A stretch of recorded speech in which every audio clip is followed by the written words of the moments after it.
Okay, good evening to everyone in Nigeria and then good day to everyone all over the world. So, sorry, we had an issue with network and Mr. Sam is back again. So, we're going to be adding him now. Okay.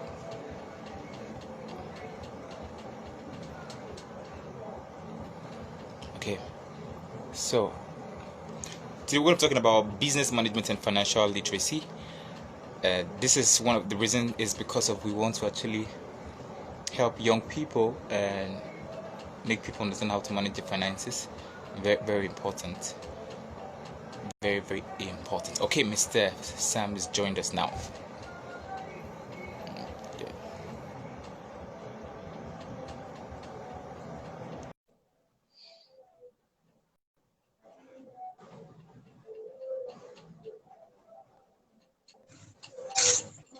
Hey, what's up? Hi, Good. Miracle. Can you Yes, hear sir. me now? Yeah, I can hear you. Thanks very much, sir. I'm so sorry about the disturbing and the network and everything. So sorry about everything. No, So I think the network issue was from my side. I actually forgot to put on my VPN. I oh assumed it was mine, and I didn't remember because I spent about 3 hours longer than I planned where I went to because I was wow. having issues with the bank, and we had to do a lot of back and forth before we were able to solve the issue. But eventually, we were able to solve it.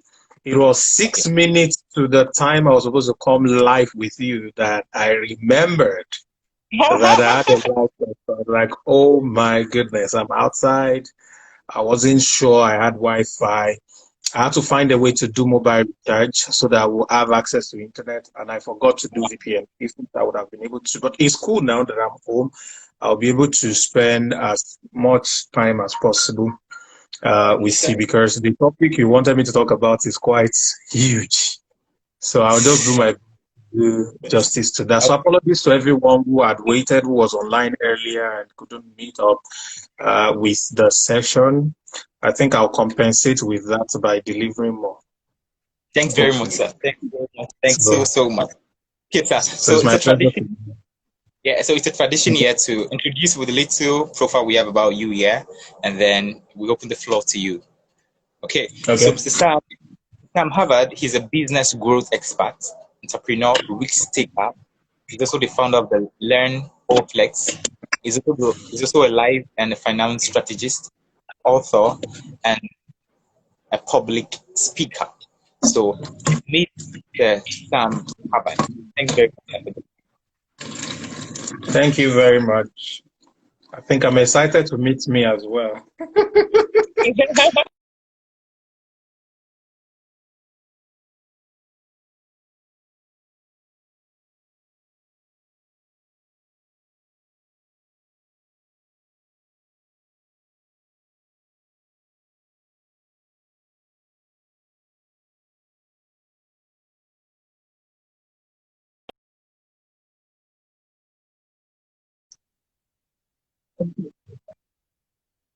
Okay, yes, I can hear you. All right. Okay, thanks. So Okay, I want to be yeah. sure that you can hear me before I talk. So how is it going to go? Am I just going to keep on speaking, or are you asking questions, or how does it work? No, sir, no, you're going to add my notebook to me. I'm just going to be learning from you. I'm just want to learn, just like every audience also learning too. Okay. So you're just gonna. All right. I think what I would have actually loved if I actually had the time. Would have loved to have you ask questions, probably for Okay, most of your viewers to have asked different questions that are peculiar to what they are going through or the okay, things that they need help and support with. And I just spend my time to deal with some of those things. But okay, okay, nonetheless, I think I'm just going to go directly based on the topic that you asked me to talk on, which is business management and financial literacy. Interestingly, the two of them goes hand in hand. And one of the reasons that I believe this is a very critical thing that every young person, needs to pay attention to is the hmm fact that it is easy for some people, depending on location and the kind of exposure they have, to make money fast. So maybe because of the Duke, or because they were at the right place at the right time, or they got lucky, or they were calculative, or they took advantage of good opportunity that found them, somehow money gravitated towards them, and then they lost the money. Okay, because I have seen myself grow a business to hundreds of millions within a space of 1 year. And 2 years later, yes, 2 years later, the business does not exist anymore. And then the account of the business was down to zero. As a matter of fact, the business was in debts up to a couple of serious millions. Wow. So it is normal. I mean, it's possible really to make money, but to keep money is much more of a serious task than it is to make money. So unfortunately, a lot of people place their attention so much on trying to make money. They want to do everything possible to make money. They are so concerned about making money that they forget to learn about how to keep the money. So that makes the subject of financial literacy a very important thing to pay attention to if you want to sustain wealth or build wealth or financial capital or cash flow, as the case may be. So, majorly, a lot of people do not focus on how to keep and multiply the money they have learned how to make. If you go to school and you have a degree, a good one, and then you graduate with a very good grade, the tendency of you getting a job is there. Unfortunately, in Nigeria, that may not always be the case. But of course, for those who still get jobs, they still get jobs. So all you just needed to do was to get a job and then they pay you salary and then you have an income. But what happens with the money you are making? How do you grow it? How do you make sure you are not always broke? Is a question of financial literacy. How literate are you? How intelligent are you financially? What do you know about money management?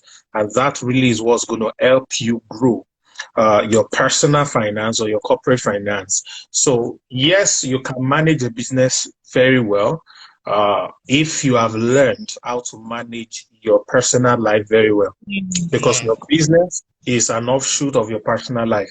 If in your personal finance you're messing things up, if in your personal finance you're not disciplined, if in your personal finance you don't have guide, rule over you, you're going to mess up business opportunities.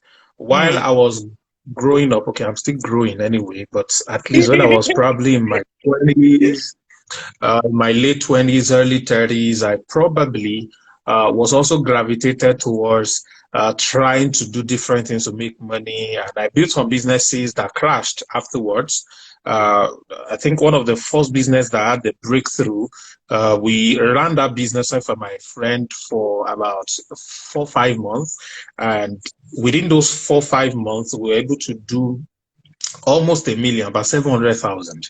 And it was a big breakthrough then. I mean, like, was a really, really big breakthrough. And after the fifth month that we made about 700K, we both were broke. I mean, we're so broke that I could not pay a rent of 30,000 naira. I could not pay a rent of 30,000 naira. We're so broke. And it wasn't that we spent money on anything outrageous, but because we do not track inflow and outflow. And that is the first thing I'm going to say today. If you are here and you do not know how much is your income per month, if you are not sure how much is your expense per month, you cannot be rich. You can't be wealthy. Money might find its way to your hands. I'm not saying you will not make money. It's a different thing. Making money and being wealthy is a two different things. The one is often the roadway to the other. The fact that you dwell on the road that leads to Aso Rock does not make you the president of Nigeria. The fact that you're here, that you're on the road that leads to a particular place does not make you the owner or resident of the destination. So the road to wealth is making money.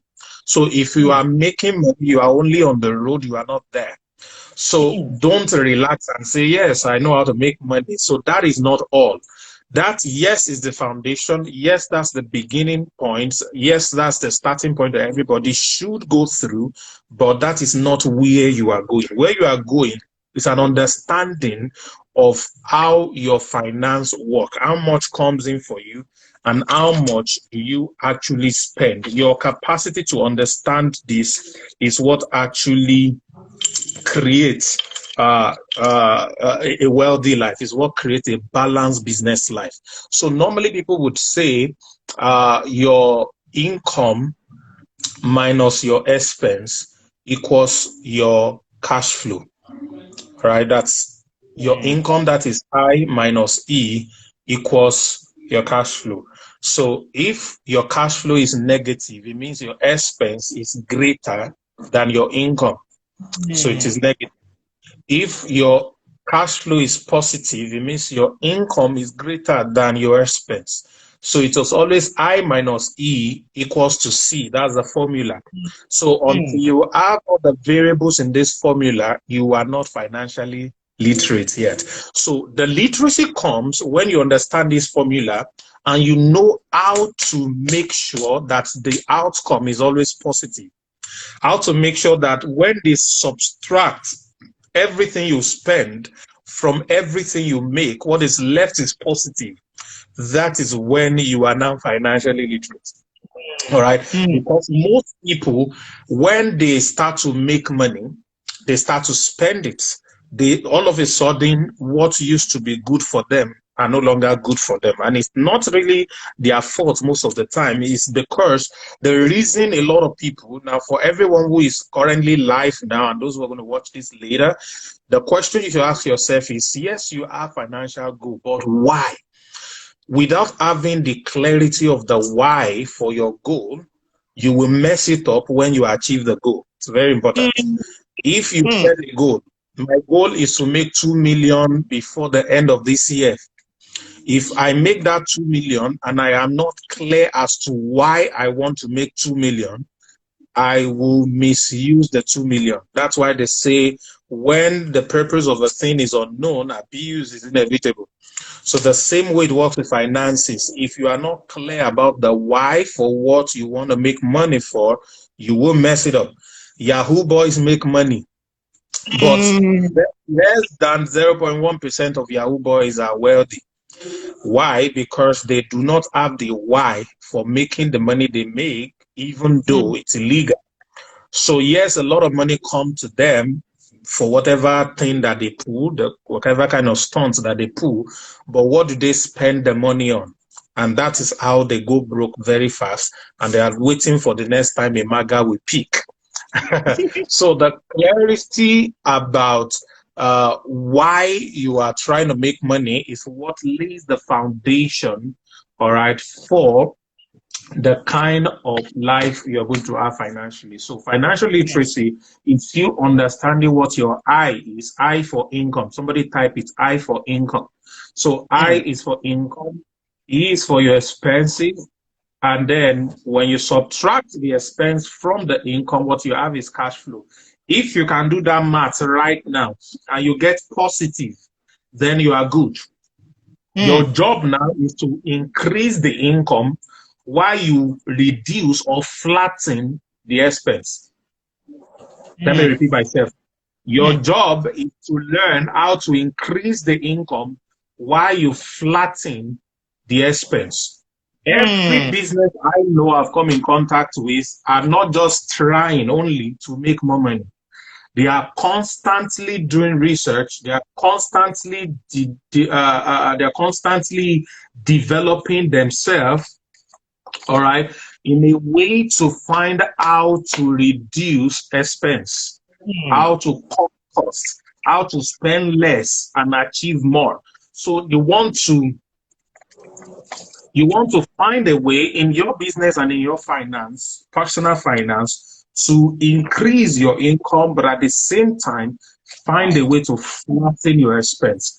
How can you get the things you were getting for 10,000 naira for 5,000? How can you get the kind of food you were eating for 2,000 naira for 800 naira? How can you reduce what you have to spend, even though you still have to get the kind of thing that you really, really need? All right. So that is the first challenge that everyone needs to face. So that's about personal finance. So financial literacy really is to find a way to let your income be above your expense so that your cash flow can always be positive. If you can get this done, then you have done the first thing that God placed in your hands as human being to be prudent and tend the garden that He has given to your Adam. All right, so that's the first thing. The second thing now is to narrow down on your income and build that income to become a consequence. Your income must become a consequence if you want to grow financially. So there's this concept they call financial freedom, where you actually grow to a level, all right, you grow to a level where your expenses, liability, that's another kind of expense, are catered for from money you are not actively working for. Do you get it? The money you are not actively working for, it's a passive income. It's an earning that is based on some other kind of leverage. It could be people, it could be money that is working for you, but the income that is coming from that is what you are now using to do other things that you want to do. So what is one of the biggest business model that is in Nigeria right now? It's called all these service apartments, short-let homes, like the Airbnb and kind. So people look for houses that are very luxurious and luxurious area that have amazing facilities. They repair the interior, make it look very good and attractive and all of that. Duplexes, they put jacuzzi there, Wi-Fi is there, 65, 75-inch TV with Netflix and, you know, all kinds of things that you need. Amazing stuff. So they put it there, and then people can now pay for an entire 3-bedroom duplex per night for between 65,000 to 100,000. And guess what? That simple duplex alone makes over 35 million naira for the owner in a year. Just one. How much did they buy it? Roughly 120 million. They built the house with every other thing that needs to be there. Pata 150. So in 3 years, some of these houses are breaking even in 3 years. And then within that 3 years, before that 3 years, as a matter of fact, in the first 6 months with a consistent cash flow, they can get overdraft or loan from a bank and get more houses. That's if they are buying or building. What if they are not buying or building and they are borrowing it from those who already have the houses who are not living there? And then they are putting all of those things out. So if you now carry 30 million, for example, or 100 million, and then you put it in that kind of property, and then it's generating for you 35 to 65 million, depending on location and how much it is being used in a year, that extra 30 million, 35 million, 40, 50 million that is coming in for you is now called passive income because you still own the assets. The house is still yours. So that extra 30, 40 million that is coming, you can now decide to buy a Range Rover of 25 million from it and drive, versus another person who just had a breakthrough of 30 million and he decides to take 25 million out of it to buy Range Rover so he can impress people who don't care on Instagram. So that is where we are now talking about the difference between the kind of income you have. So the first step is to have income that is higher than expenses so you can have positive cash flow. That is the base level. The second level is where you now narrow down your income to make your income a consequence. What I mean by consequence is that your income is not a cost. It's not a product of your efforts. Your income is a product of passive income. What you put money on, a business you build, an investment you make, something that is bringing money for you without you always being there, and it keeps on giving you income. So from that passive income, you now grow it to a level that your passive income is above your expenses. That is when you become financially free or financially stable, as the case may be. So that is the goal. You may not achieve it in 1 year. It may take you 5 years, it might take you 20 years, but that is the goal. That is the ultimate goal for everybody. You can achieve this through business. You can achieve this through investment. You have to really learn about that because investment, I must tell you, can be very crazy. I've lost serious money in investment. I've lost people's money in investment. I know how it feels. It's a very, very difficult thing. So you need to learn how to manage and increase your income versus your expenses so that you have a positive cash flow. That's equation one. Equation two is to make income a function of passive generation. That's making it a consequence. Okay.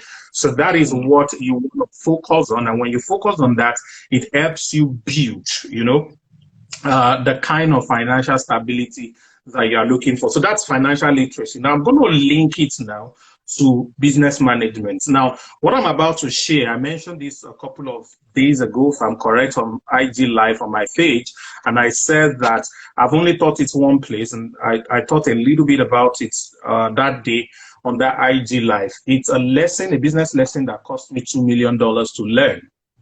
Wow. So it means I have to lose, Seki, I can see you. I have to lose $2 million to learn that lesson. And that lesson really came from me running businesses, some of them running down, some of them succeeding, and all of that. I told you we built a business in 7 months. We're in 14 countries and doing several hundreds of millions in cash flow.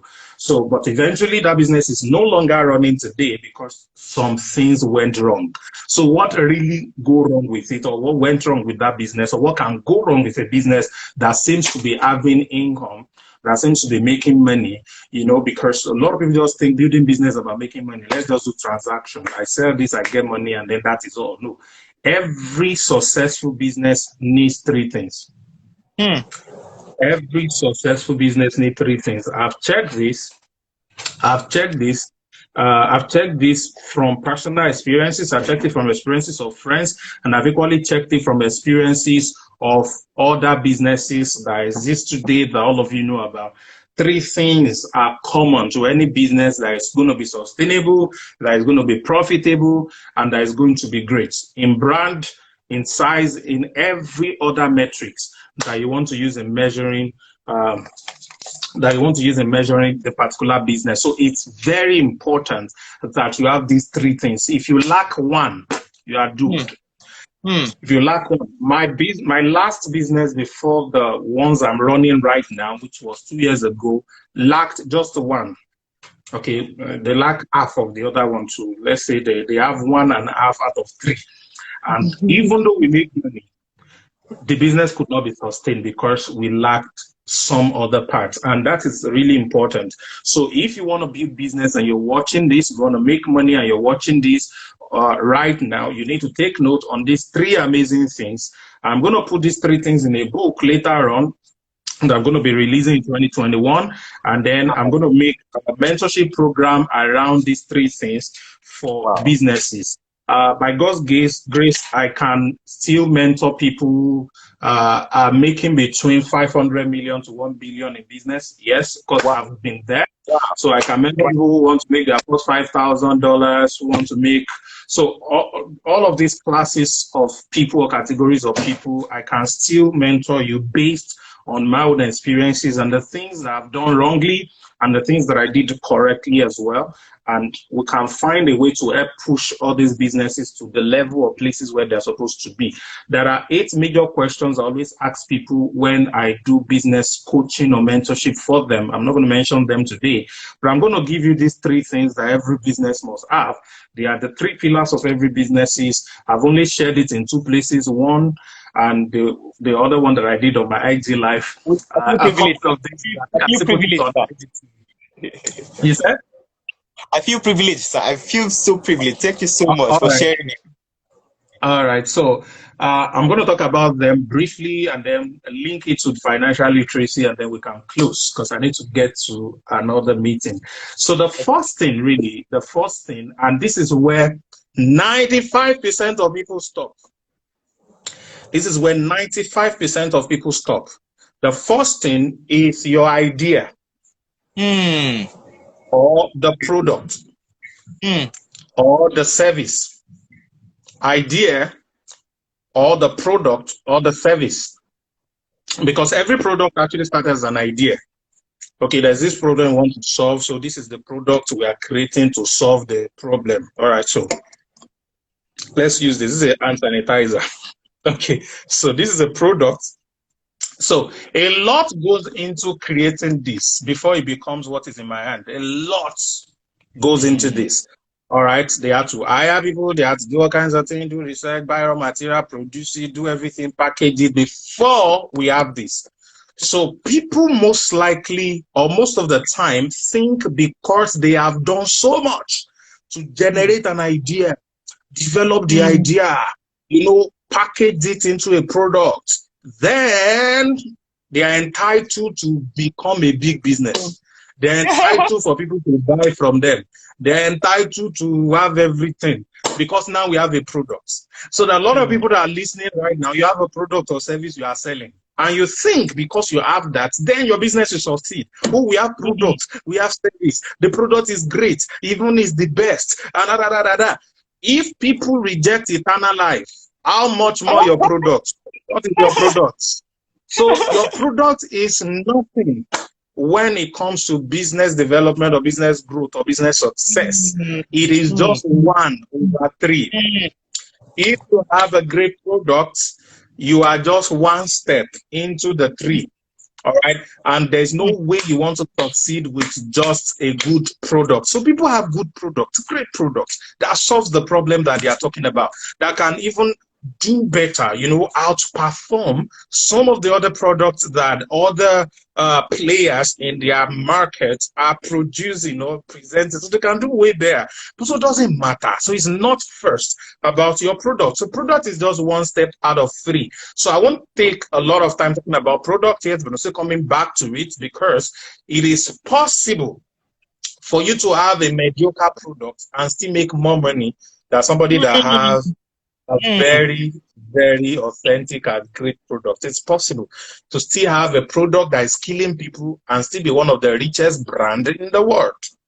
All right. I may not mention names of brand, but I might be tempted to mention them later on.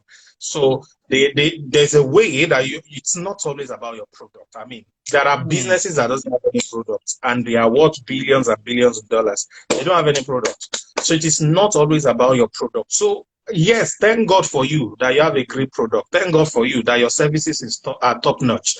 Thank God for you. You have all the great stuff and all of that. I mean, there are sometimes that I create trainings that are amazing solution, amazing solution. This product is great and all of that. And then I wonder why people are not buying. Like, how this thing can help people, all of that.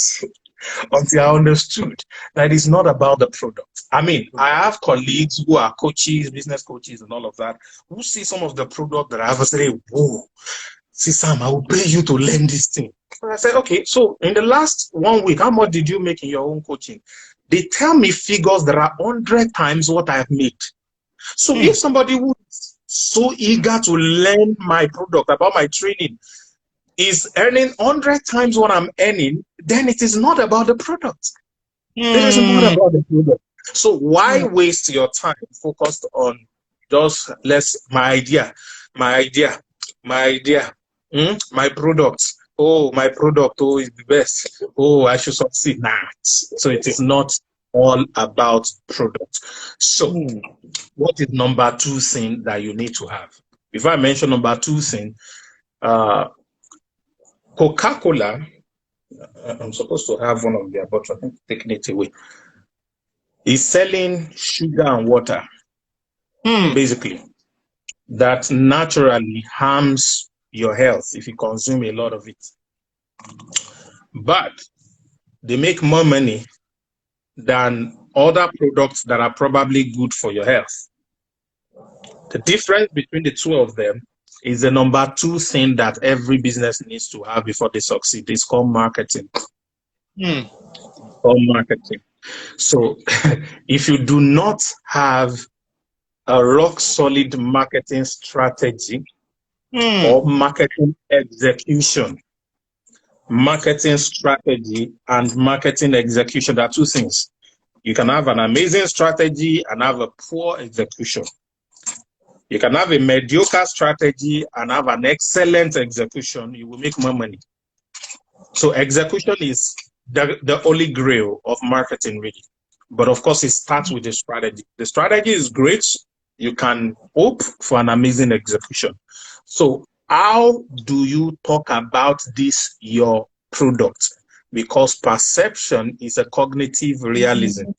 If you have ever cried in a movie because of an actor or actress that you love and you know it is acting, that is a proof of the power of marketing. It is called psycho conditioning. How can they use the things that resonate with you to condition your mind so that you pay obeisance, you pay attention and obedience to some set of stimuli that position and control you to make decisions that on a normal day with your full sense you would not have made? How can they make you drop the money in your pocket and you're still thanking them for collecting your money? How can they position themselves to a level where they become inevitable and you become addicted to what they have? It is crazy. It is all about marketing. So it's all about how they position what they have and what they tell you about it that makes everything change. That is why people can sell sand. That is why people can sell water. Water is the most abundant thing we have. But marketing, because they package the water inside bottle like this, then you have to pay 2,000 naira for one pieces of it. So what am I talking about? Marketing really is what brings in the money, not product. All right. So you will make money even if you have terrible product. If you have great marketing, you will make stupid money. My business has an amazing marketing model, so they made money 2 years ago, a lot of money, because we have an amazing marketing model, which we even explored just half part of the marketing. If only we explored full part of the marketing, would have made way much more money. All right. So product is good for brand creation. All right. But marketing is good for revenue generation. And without revenue, you don't have business. Without money, you don't have business. So you need to make money so that your business can be alive at least. All right. So if you want to make money, it's about learning marketing. There's a product I think I'm going to launch tomorrow. It's digital marketing. How do I put it now? Digital marketing practical way. So if you want to sell anything online, really forget it. Forget if the product is good or bad or whatever. What are the basic laws that you need to follow to position what you're selling online in such a way that people are going to buy from it and all that? So teaching from my experience in the last 2 years is why I want to create that course. Like I'm going to just be training about 100 people, but I'm going to put that out maybe tomorrow on my page for people to know about it. Now, the point I'm making is we have two kinds of marketing actually. Majority of businesses, especially small businesses, now I'm going to go a little bit deeper, they focus on one of them. And the one they focus on is direct selling, all right? But there is what we call brand marketing. If you have ever seen the billboard of MTN that just put somebody with a phone smiling and they just wrote everywhere you go, that is brand marketing. They did not say, come and buy MTN. They didn't say, click here to buy MTN. They didn't say, do this, go to this shop to buy MTN. They didn't do any of that. They just put it there, all right, and just, this is MTN everywhere you go, all right? So what does that really mean? They are not selling anything, but they are trying to register their brand in your head. So that any day you need to make a decision about a line to call with or anything that has to do with their product, you will never go for Glue. You will never go for which other one, it's Airtel or Airtel or whatever is there. You will never go for any of those. I've been using MTN since MTN came to Nigeria. All right. And I still use MTN. Even though I'm not in the country, MTN is still in my phone. At least I still have one MTN SIM still remaining on that phone. I don't even know what it's doing there, but it's still there. So I am loyal to that brand, and because they want to connect with my psyche every time I see their billboards. That's my life. Oh, that's our MTN. Oh, that's this, that's that. That is why they decide to put most of those billboards out, not necessarily because they want to sell directly from it. So the more you see them, the more it resonates. Why do you think Dubai decided to go and put Emirates on the jersey of Arsenal Football Club and some other football club? John Paul, you're welcome. It's because they know that millions and billions of eyes watches Arsenal and which other one, whatever country that they've ever put Emirates in. I think they did Real Madrid sometime. Whatever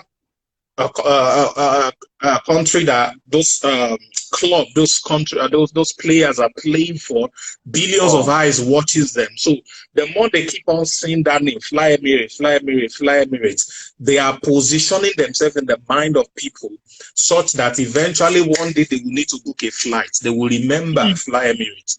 And that day they will buy. So Fly Emirates is building a brand through marketing. They are necessarily not focusing on direct sale immediately. Most people build marketing around direct sale. Oh, hello, I'm selling this hand sanitizer. It is 50 naira. How many do you want? That is what a lot of us are doing.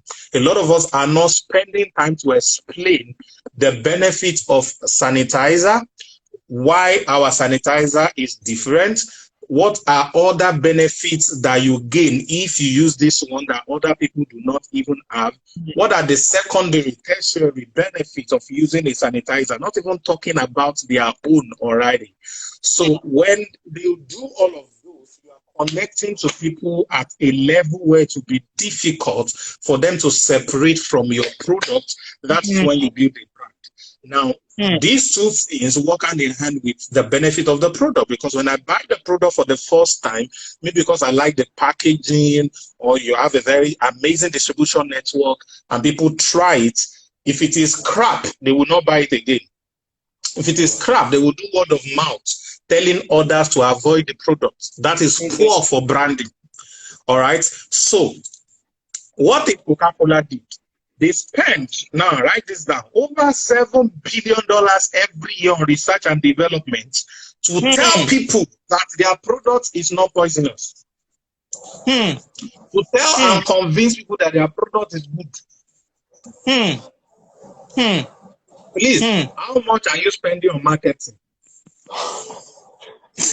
If somebody can spend, a brand can spend $7 billion on R&D, to release academic paper researches, both online and offline, to convince the mind that their product is great. How can you beat that? How can you beat that? Uber, for the first 5 years or so of their existence, did not declare profit, even though they made profits in billions of dollars. They were putting it back into the business to build a brand. It is that important for them. So what am I saying? Product creation and marketing have a marriage. And if this marriage is done very well, you will achieve two things. You will make a lot of money through sales and you build a solid brand. So how do you build a brand amongst these two marriages? It's called PR. I will do all of these things in the mentorship program later on and explain. It's a focus. It's an entire business school. But for the sake of this life, let me just put it this way. You need a rock solid product that does what it says it does. Your product just has to do whatever you claim that the product is supposed to do. All right, so that's the first thing, which I think a lot of people can get right. That's not a problem. That's not a big deal. The next one is marketing. Your marketing must be great. Without marketing, you're not going to make money. Nobody's going to buy your product. Only friends and family will buy what you are selling if you don't have an easy marketing strategy. I know this because I've worked with businesses before who were not doing very well, but when I joined hands with them and we worked on the marketing strategy and execution, the business grew. That's one of the business of my friends that I always like. All right. All right. Thank you, Seki. You said we'll make more products and focus less on marketing. That's the truth for a lot of people. If I want to make this statement true, I should do a survey and ask how many people have businesses and how much is their monthly marketing budget. Wow. Marketing. Some people don't even have. They don't have a marketing budget. And then they want to make money. They want to do well in their business. There's no marketing budget. How do you expect to do that? Just give me a minute. I need to quickly do something. Wow.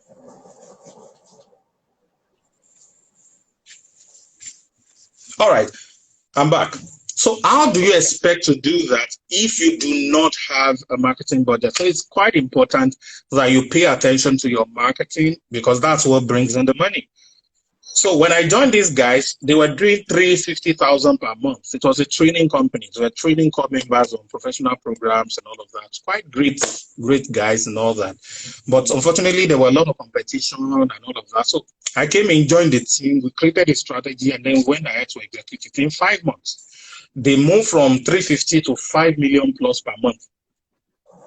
That is over 15 times profit within 5 years. That's less than a year, moving from 350K to 5 million income every month. So I know what I'm talking about when I'm talking about marketing and how it can make you a fortune. But you can make money in a business, you can have a great product, but the business may not last if you lack the third thing. If you lack the third thing, this number 3 is why businesses last for years, for generations. Without it, you will not last. It's not a course. Without this number 3, number 1 helps you build a brand. Number 2 helps you make money. Number 3 helps the business grow and sustainable. Number 3 makes the business grow and sustainable. And what is that third thing that every business needs? Is called structure. Structure. It's called business structure. That is where your people, talent, team comes in. Without a proper, solid, rock solid business structure, you will not last. You will not last. Because you will start to take decisions that will harm the company, that doesn't go well, and all of that. You need solid people behind your business. If you're just starting, you need to separate yourself from your business. No matter how small the business is, you cannot just remove money from it anyhow. I was having a lot of issues today, and I had to touch a certain account that I'm not supposed to touch, and I write it as IOU. Nobody will catch me. It is my money, is my business, but it's business. It is not Sam Harvard. So Sam Harvard is different, even though my brand is also a business, yes. But even though my brand is a business, it's still a separate entity. It is still not the same. So you need to separate yourself from your business. You have to start out by paying yourself salary, ladies and gentlemen. If you run a business, no matter how small, you must pay yourself salary. If you can't pay yourself salary, write the salary as I owe you into the business. If the business is still small, write it as I owe you. When the business becomes big enough, then it will pay you in arrears, everything that was due to you. Don't chop the money from a business that is just starting. So that is one of the major things in structure. Another thing in structure is what grew up into what we call nepotism. Because I know you are my friend, I'm starting a business, then I would carry you to come and join the business. Zira, good day. It's good to see you. Long time. So it's not about that. So you don't just necessarily go and carry all your friends and family and sort of you come and join. They will come and ruin it.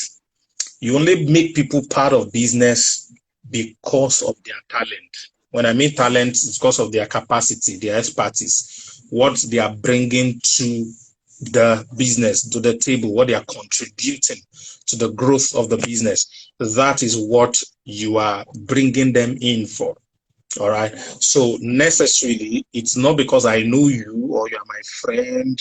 Therefore, let's do this business together and all of that. You don't just pack people because of that. All right. That's one major thing you want to do. And another thing, I want to give this for people who might need it. I don't know who will hear this. This might be a liberation for you. Business is not marriage. You must have an exit anytime you're going into partnership with anybody. Business is not marriage, so it's not for better, for worse, till death do you part. No. What do I mean by that? Every time you are going to partnership with somebody or in a business, you must have an exit. Exit simply means after 5 years, we will review the terms of this partnership. We'll check if you have been able to do your part, you have been able to do my part if we want to continue.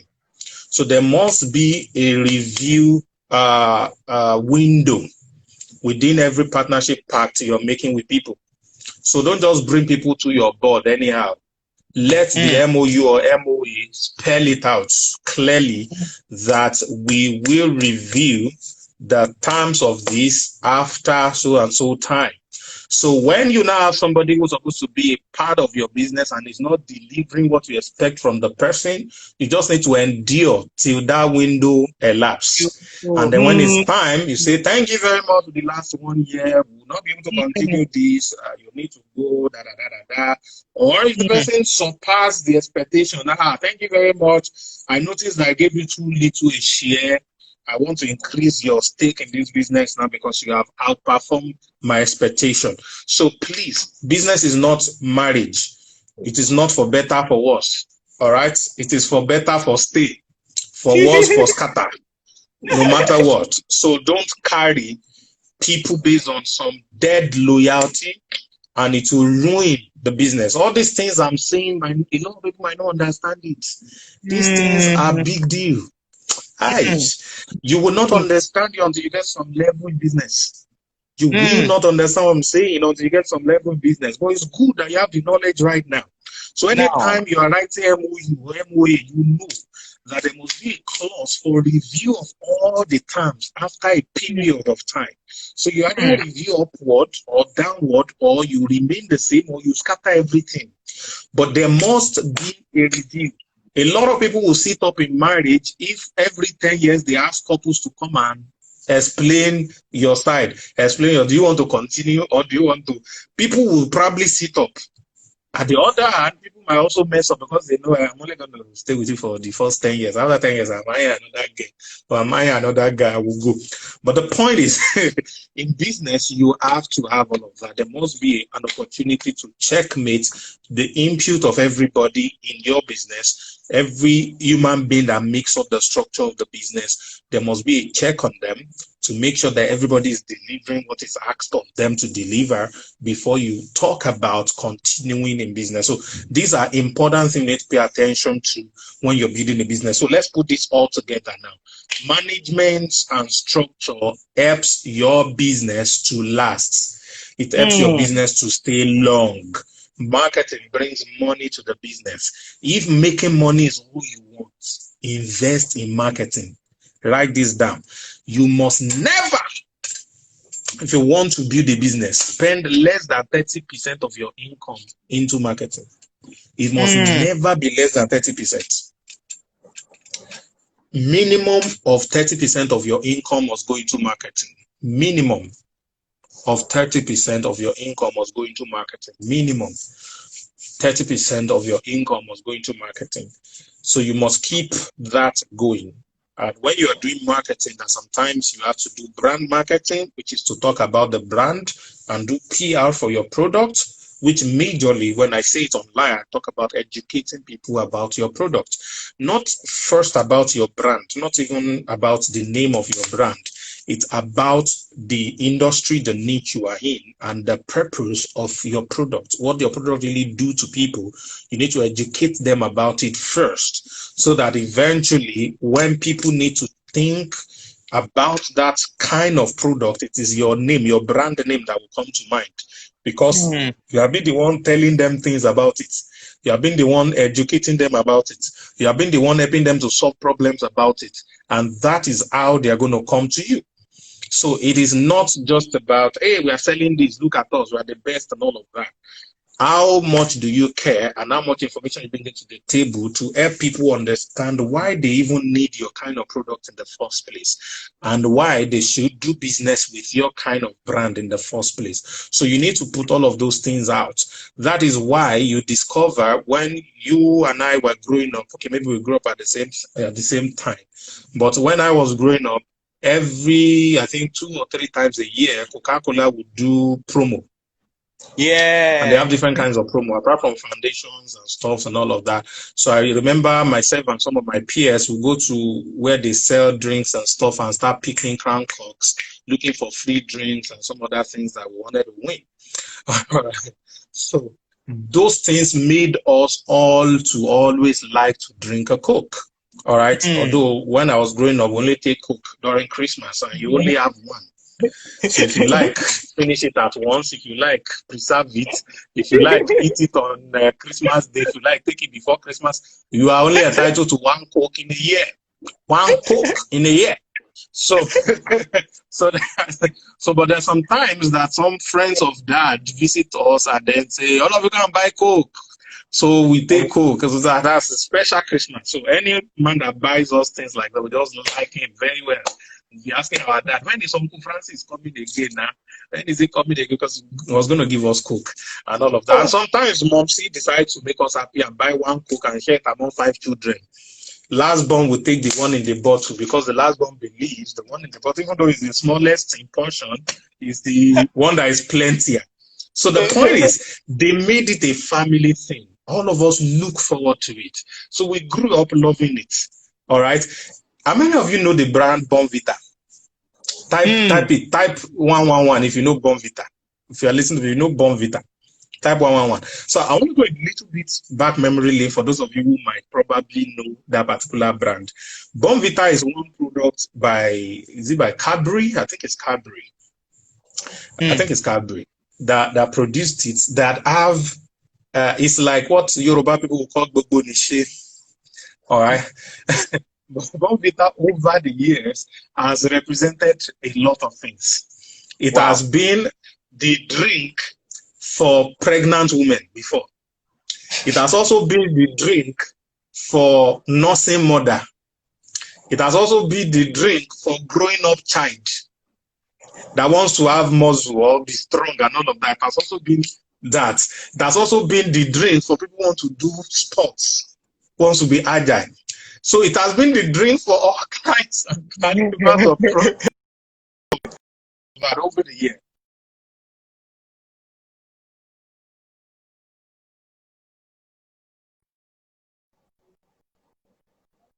Connecting with most of these products in different ways. Yeah, a lot of people know about Bonvita. It's amazing. So that is what we're talking about.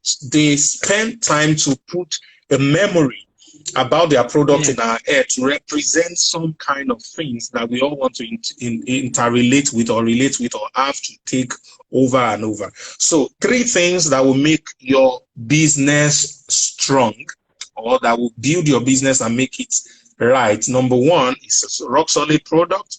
Number 2 is marketing. And the 3rd is business structure. So if you have these 3 things must always be present. Each of them have sub-children. Each of them is a body of knowledge on its own.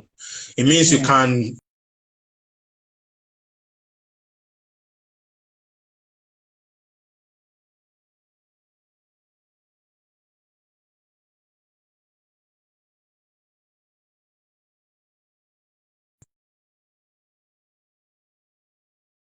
in these areas.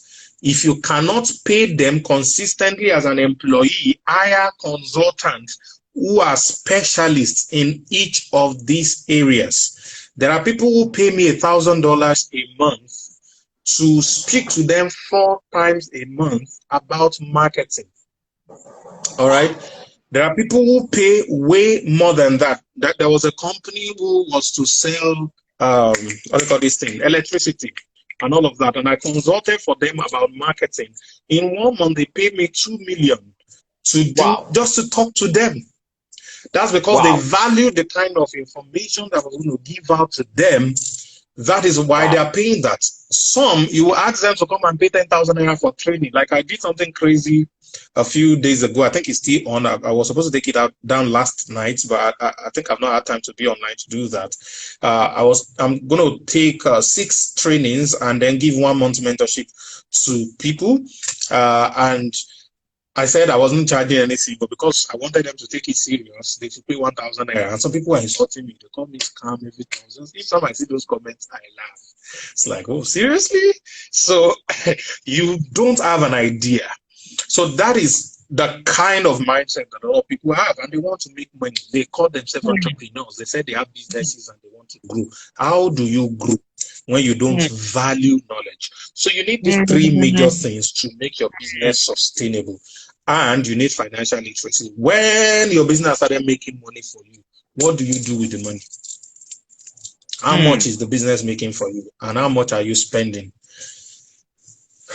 Most billionaires, and I learned this, or multi-millionaires in dollars, what they do is they tie luxury to business expense so that they can evade tax in a strong tax community. So the government will tax what you declare as profits. That's what they will tax. They will not tax the income of the business. They will tax what you declare as profits. So I own a business and I live in America, for example, and I want to, because I own a business, I want to drive Rolls Royce. I want to have private jets. I will not buy my Rolls Royce and private jets in the name of Sam Harvard. I will buy the Rolls Royce and private jet as business expenses for my company. So the expenses of the business will sponsor the luxury lifestyle I want, so that the government will not take 40%, 35%, depending on the country you are living, of my money in the name of taxes. Taxes. All right. So they write all the lifestyle that I ever want to live as part of business expenses. But that is when you're running a corporation. All right. This simple tax system we have in Nigeria, which 90% doesn't even follow, really does not deal with you too much in that sense. So you want to make sure that, one, you build income that is higher than expenses so that your cash flow can stay positive. Number two, you increase your income while you flatten your expenses. Number three, you make sure your income is a function of consequence, passive income. It is not active income. So from the money you make from your active income, you must invest minimum 30% of your income. That's another level. Minimum 30% of your income must go into investment. If it's not big enough, save it somewhere till it gets to an amount that you can invest in. And please don't go and do MMM kind of investment. That's not what I'm talking about. All right. That's not what I'm talking about. You have to find sustainable investment that will give you peace of mind. And an investment gives you peace of mind when the return is not too high. It's just a very simple equation. If the return is high, it's going to crash. If the return is very, very reasonable, the tendency that is going to last long is higher. All right. And you want to start looking at real estate. There are different kinds of options that you can take advantage of. It doesn't matter how much you have. So you can put all of these things together and make it the kind of things you want to live around. So I believe with this viewpoint of mine, I've been able to convince and not to confuse you.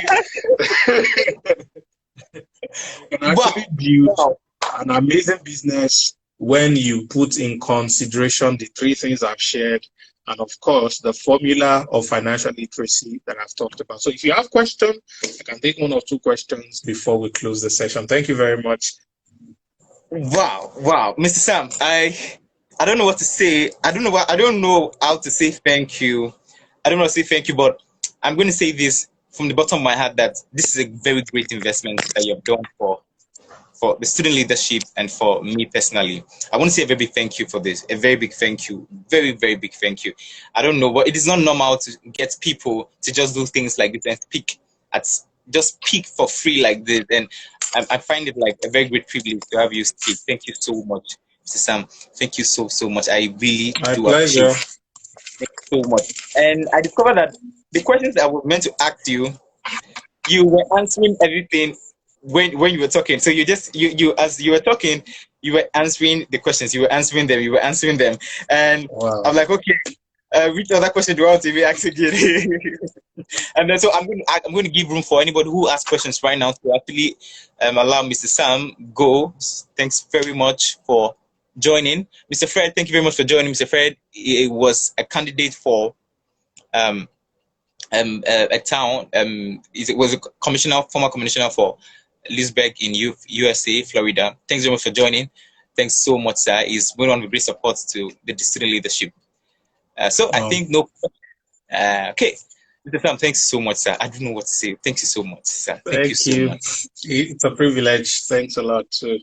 So much. And I hope to invite you another time in school in Unilag so that you can get to speak to us. No Thanks problem. very much. No Okay, problem. so please let's say thank you to Your Mr. pleasure. Sam. Let's just Thank say you. thank you to him before he leaves. Let's just say thank you, please. Thank you to Mr. Thank Sam. you Thank you. very much. Okay, sir. So I'm going to excuse you now, sir. Thank you so much, Mr. All Sam. right. Thank you so much. Thank you so much. Thank you. Okay, thanks very much, everyone, for joining. Mr. Sam, thank you so much. Mr. Fred, thanks for joining. So I really appreciate your support and your encouraging words and everything. And then thanks very much to Wale. Thanks very much for Hella. Fumi, thanks for joining. Wale, thanks very much. And Engineer, thanks very much for joining. I hope we're going. Next section is next week, and the topic is the power of your words in bringing your dreams and vision to reality. So I believe that when we're going through challenges and problems, our words have power and have weight. Thank you very much. Thanks so much. Okay, that's Mr. Fred. That's one of my mentors, one of my greatest leaders. Thanks so much, Mr. Fred. I love you so much. I love you, Fumi. Thank you so much for supporting this. Okay, so let's meet next week, the same time by 4 p.m. Sorry about this being late. I'll see you guys another time.